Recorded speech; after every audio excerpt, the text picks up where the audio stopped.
You're now watching the Danny Mac Podcast on the Bet Rivers Network. It's the big week. It's almost here. Glad you're with me. I'm Dan McMichael on the Danny Mac Podcast on the Bet Rivers Podcast Network. Very special night around the corner. Thursday night, the NFL awards ceremony. I've got a guest standing by. We're going to talk about one of the Hall of Fame soon-to-be enshrinees, I hope. But before I do that, I want to let you know where to go to make your moves on the big game. Bet Rivers is offering a second chance bet on your first same-game parlay on the big one. Place a qualifying same-game parlay on the big game, and if your bet loses, you get a bonus bet equal to your wager. With your same-game parlay bet, you also can earn a square that can be worth as much as $10,000. See the Bet Rivers app for full details and bet on the big game at Bet Rivers. The NFL awards ceremony has become something I enjoy every year, and Keegan-Michael Key will MC Thursday night's awards, and he kicked it a few years ago. I sound like a kid. He was outstanding, very entertaining program.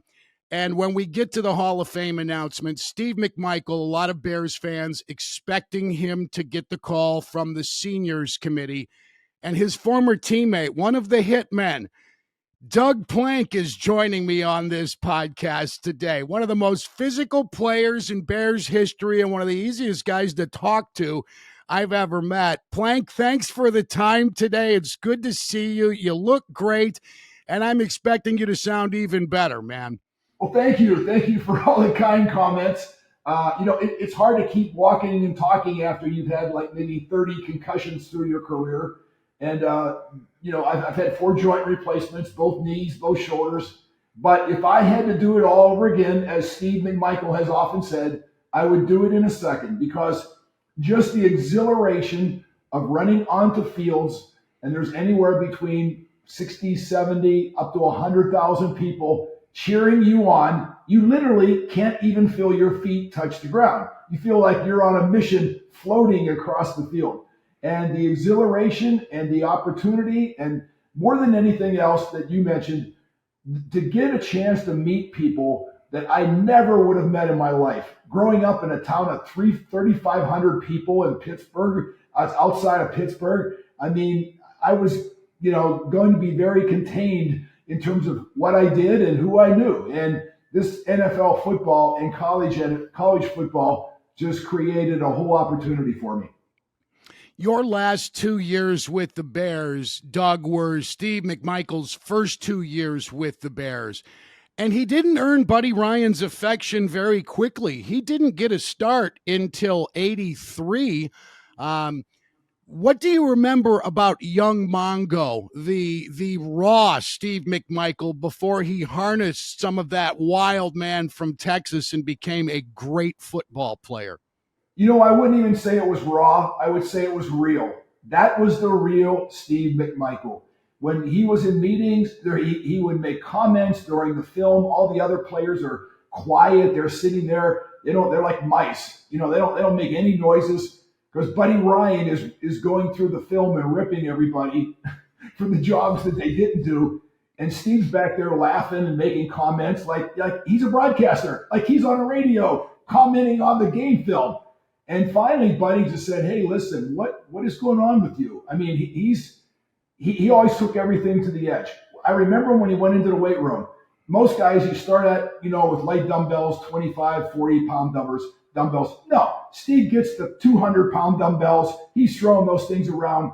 I remember he came in and he liked bench pressing, and no warm up. He puts 400 pounds on the bench press, and he grabs the bar and he lets it come down and pound on his chest. And he does this for like 10 times. It boom, boom, boom. I really thought he was going to break his rib cage. But that was Steve McMichael. I'll never forget the funniest day in my memory of Steve. We were in the defensive meeting room, and it was not a great facility. We actually rented a building from Lake Forest College up there in Chicago, and we hear this ding, ding, ding, ding, ding, like a truck is backing up. Well, a truck was backing up. It was a tow truck, and they backed up to Steve's Cadillac in the parking lot because he hadn't made any payments. Now, all the players will look at this, can look out the window and see this. And we're going, what is going on out there? They stop at Steve's Cadillac, hook it up, ding, ding, ding. Steve and his car are gone. They take the car. Steve's going crazy inside. I mean, there's nothing he can do because I don't know if you've ever talked to a tow truck driver. When his mission is focused on the car. When that thing is hooked up, there is nothing you can do. You can't offer him any money. You can't bribe him. So after that, we called Steve Curb Warrior because he had no car and he was asking everybody for a ride. And he was walking a lot.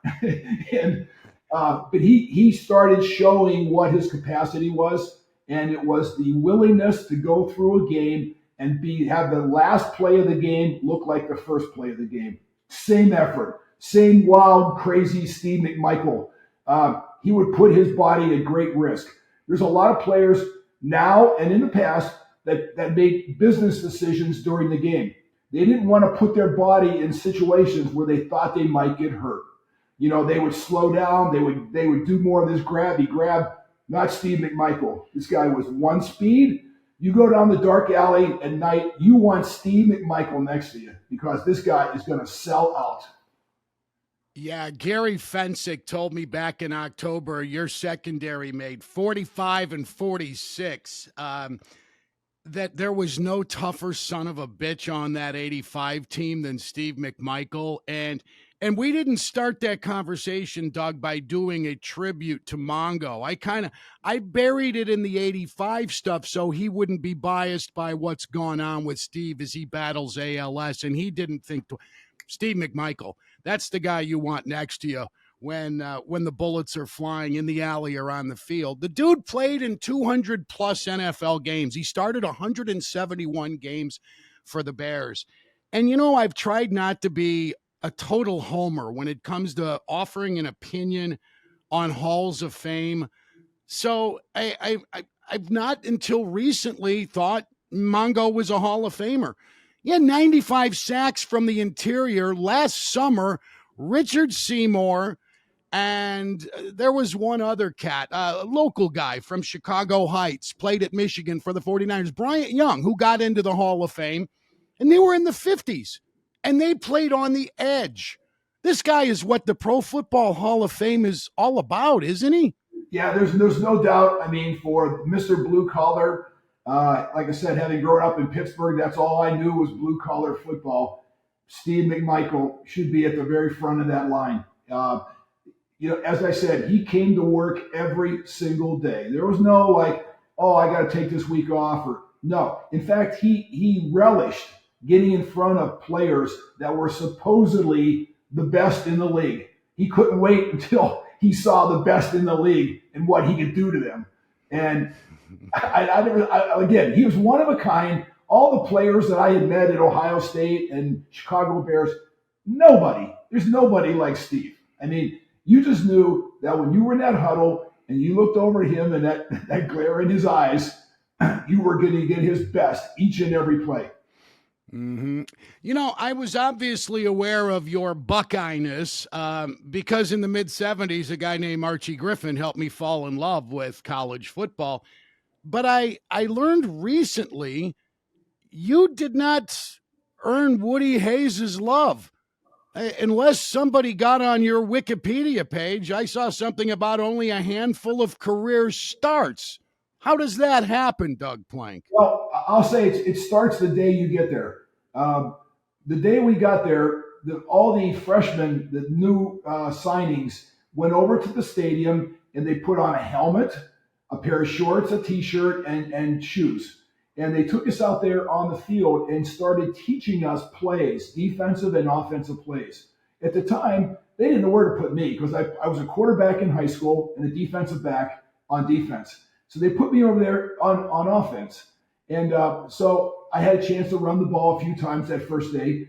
And on one of those runs, I came through the line of scrimmage, and suddenly each of the players trying to impress the coaches, their level of effort started going up and up and up and up. So after like 20 minutes of doing this supposedly walk-through practice, it was a tackle we were tackling players, and they were tackling us, and we were trying to run over them, with a helmet, t-shirt, and shorts.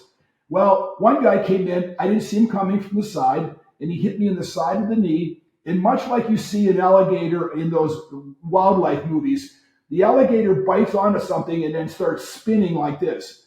Well, when that player hit me, I knew something had given. It was broken there. And I got on the ground, and then this guy started rolling, and I could hear this pop, pop, pop in my leg.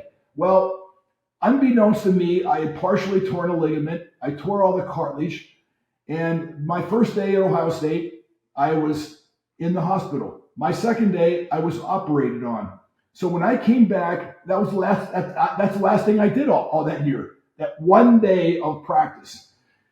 Surgery, recovery, wait for next year. I had a definite determination. I didn't care what game, what play, what the situation was on the field. If Doug Plank is going on that field with or without a helmet, look out. You're getting my best. And I learned to start lifting weights. I had never lifted weights in high school. I began that program, and it turned me into somebody that I wasn't before. Great strength. And so when I started my sophomore year, I was behind several players, mostly all first rounders. Neil Colsey, who went to the Raiders, Tim Fox, who went to the Patriots, and other players like Craig Cassidy, that went to the Saints. All these players were in the top 5 rounds. I had a great game against Northwestern my senior year. Tim Fox, the guy in front of me, had a high ankle sprain. I got put in the game late in the first quarter. I had the game of my life. Interception. I made all the tackles on the kickoff team. Everything was just happening. It was like one of those days. So unbeknownst to me, the next week I'm back on the bench again. So I only had a limited number of starts. There's a lot of players out there that made the National Football League coming from small colleges. How many of them sat on the bench and had only started 4 to 5 games in their whole career, and most of those were in my sophomore year? Tell me how many of those guys survived in the NFL. There's very, very few. So when I got to Chicago Bears, I found out why I was drafted. The Bears came to Northwestern. We played Northwestern in Evanston that year, and 2 Chicago Bear scouts came to the game, and they saw me put on this tremendous demonstration. They go, "Who is this kid? We don't even know who he is. He doesn't even play. He's the backup." Well, even though I sat on the bench, the rest of the year, they put me in a position. They said, "This kid's worth a draft choice." And I was the most surprised person in the world that draft day when I get a call from Chicago, and I'm at a class, and I come home, and my roommate goes, "Somebody from Chicago just called. They said it was the Chicago Bears." I go, "Yeah, that's pretty funny." Back then, they had workout day. I'm trying to think what they call it. Where all these teams would go around to each university, and they still do it. And besides the combine, these teams go around and they individually test the players at universities. I was not there. I was the only senior on the Ohio State football team that wasn't asked to go work out at a facility with all these scouts. So why would I ever think I was going to get drafted? The point being is, when I got to Chicago, and Jack Pardee the best thing for a new player is a new coach. Jack Pardee was a new coach that year, and I knew Jack liked tough players. So when I got to that, the first thing we had was a 3-day workout in Florida, because Jack was coming from the World Football League, and he had an association down there where they worked out players. I didn't care. My mindset now, I knew we only had helmets and shoulder pads or T-shirts. I was tackling everybody. When they left after 3 days, they were saying, "This kid is insane. He will not stop at anything." And when I started in training camp, there was a starting defensive back. The free safety on the Chicago Bears was injured. Gary Lyle was his name.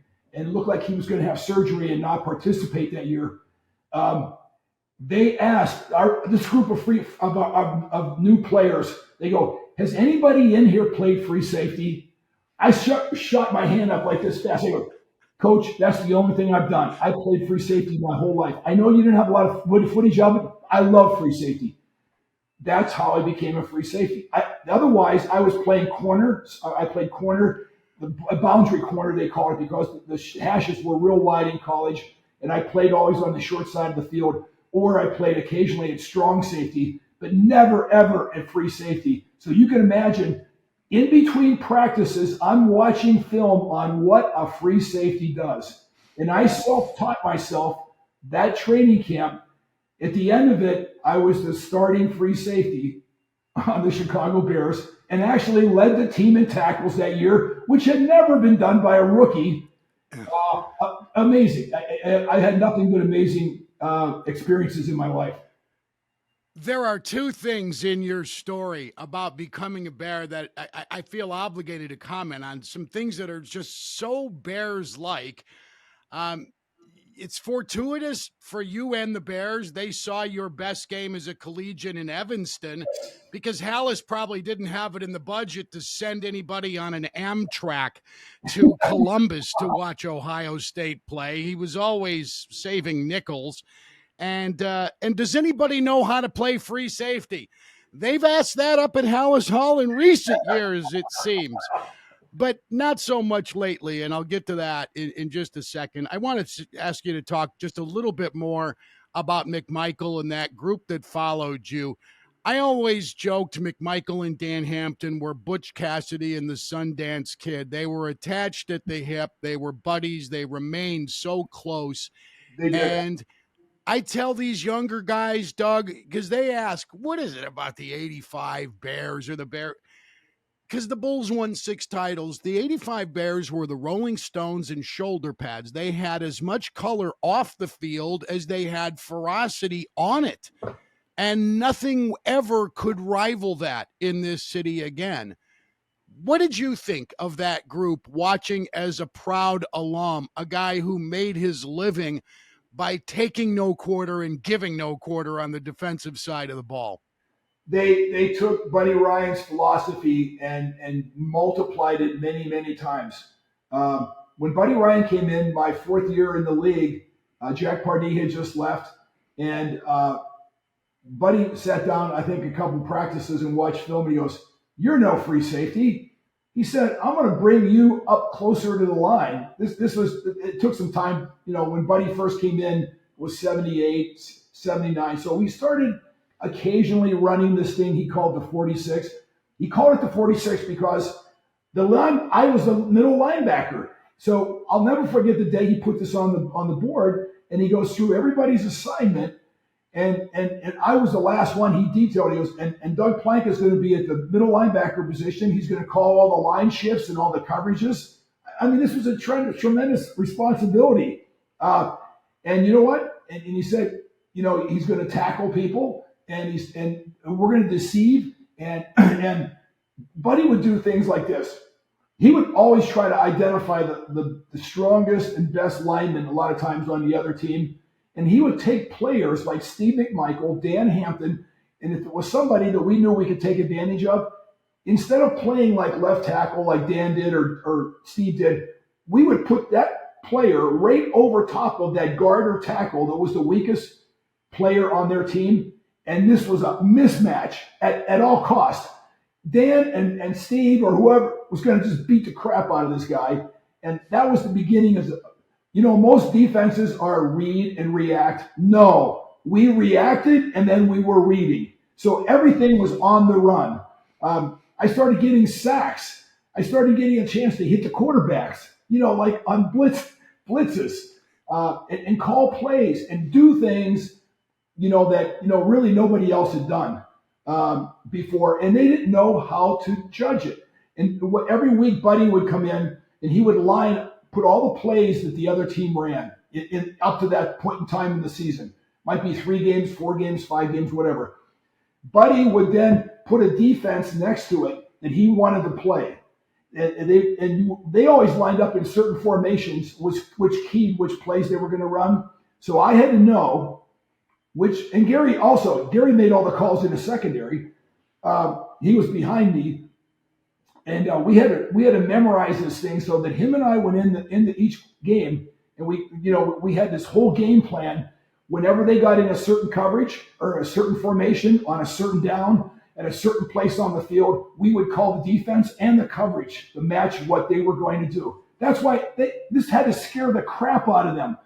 We're yelling before the ball is snapped what the play is going to be. And Mike Singletary did the same thing after he came in and replaced me. He was more dramatic. He was pointing the guys here, there. They're going to run here. They're going to throw the pass. I didn't do that because I didn't want to let them know that we already knew what they were going to do.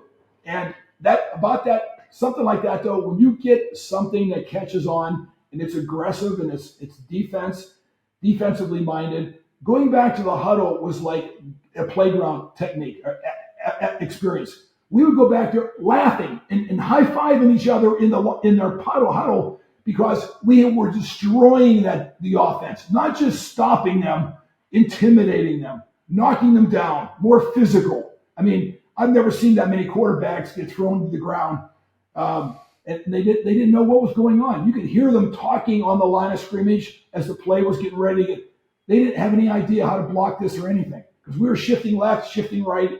I mean, it was hilarious. It was like being someplace that you knew where everything was going, but they didn't know anything.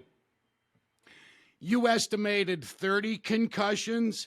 I wept when I watched the movie Concussion, Doug, and I didn't watch it for a few years. I was friendly with Dave Dewerson. We weren't hangout buddies, but he was very loyal to me and was a regular contributor on my shows, participated in golf outings. How do we keep the game physical at the secondary position in particular? Because I'm tired of watching guys hand fight and go at the shoulder pads instead of dipping a shoulder in and making a difference. You can do it without being flagged. How do you protect guys and get the physical part of the game back for DBs? Yeah, that's tough because those DBs are now each year they keep running faster and faster. And, really a concussion is movement of the brain inside your skull. And, the really difficult part of it is, regardless of whatever helmet they put on a player, when that player is running 18, 19 miles an hour, and all of a sudden he's suddenly stopped, with hitting another object that's probably bigger and larger and heavier than he is, whatever helmet you have on, I don't say it doesn't matter, but that your brain matter inside your skull is going to move around, and it's going at the same speed you are when you make that initial contact. So regardless of this may take away stitches and other contusions to the outside of your body, but in terms of stopping immediately after going fast like that, I don't know if there is a specific reason or thing that you could do. I think the league has done everything that they can and are doing everything they can. I think they're running studies and evaluating, but it is the rules have changed also. It used to be when receivers were lined up, even split. You could time, when the ball was snapped, you could time it, come up and chop their legs down. Or receivers that were running through the secondary when I first got the Chicago Bears in 1975, you could hit them before the ball was there. So in other words, you don't even have to wait for the ball to be in the air. Someone runs a crossing route, you take him out. He's not going anywhere. He's on the ground. So I would say from strictly the aggressiveness and physicalness of the NFL football, there were rules in place back then that you could actually hit each other in many more ways and in much more damaging ways, that they didn't see it coming. Right now there's a whole bunch of rules against hitting players from the blind side. A lot of times they do reverses and things like that. So they get a guy going in one direction like this, and then but the play is going to go the other way. He turns like this, and that guy is running full speed. You got to whack him, just knock him off his feet. Those sort of plays now are not legal, and they'll be fined and penalized. But it's.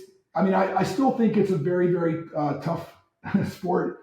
Some of the hardest hits, I'll just say this, is when I hit the ground. A lot of times, once you get a reputation of being a hard hitter, you're like, you're like a rabbit in the woods. Every animal out there is trying to eat you alive, and they're hitting you from behind, from the side. I mean, I was like a 360-degree camera looking in directions that I could see people coming from me. I couldn't see anybody coming from behind. Um, the other crazy thing about this, Gary and I were sometimes criticized for all the tackles and things we made. If Gary didn't lead the team in tackles, I did. Like I said, my rookie year, I led the team in tackles. How does that happen? How does a free safety lead the team in tackles? And, it was amazing. Another one of the things that I think, hurt me at Ohio State, when you only get in a few games, you're so excited. This is like the thrill of the lifetime. Oh my gosh, I'm gonna get in the game. I'm going to get in the game. Running on the field at Ohio Stadium. You're not even really interested in like trying to make a technical tackle. Like, I'm going to break down here, get my balance right, and I'm going to try to grab the guy. No, you're so excited. You're running at everything. And if you notice any of the things that I've done in the past, I try to just run through people. I pretend they're not even there. It's just like one of those things you run through, like at the carnival or something. And well, this game that I got in at Ohio State, I hit this is a Michigan game, which nobody forgets Michigan games. I hit a guy and basically knocked him back 5 yards. He was a running back. He was from Michigan. He was a talented player. He regained his balance and ran 20 yards for a touchdown. I got the reputation at Ohio State my last year there that I couldn't tackle. I could knock people on the ground, but they just said, you can't tackle. You don't even know how to tackle.